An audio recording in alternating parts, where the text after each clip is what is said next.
linda, se caracteriza por tener una voz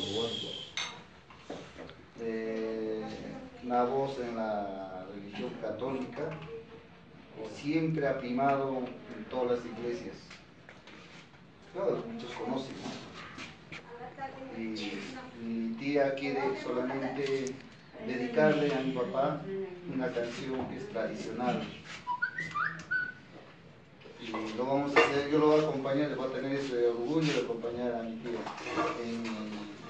en sus últimas moradas de mi padre, Jorge Guardia Espanto. Lo vamos a hacer ese tema, San Gregorio. Espero también que nos acompañen los que saben. Yo sé que todos sabemos, ¿no? Ya Panchi está aquí, pues, ¿ya?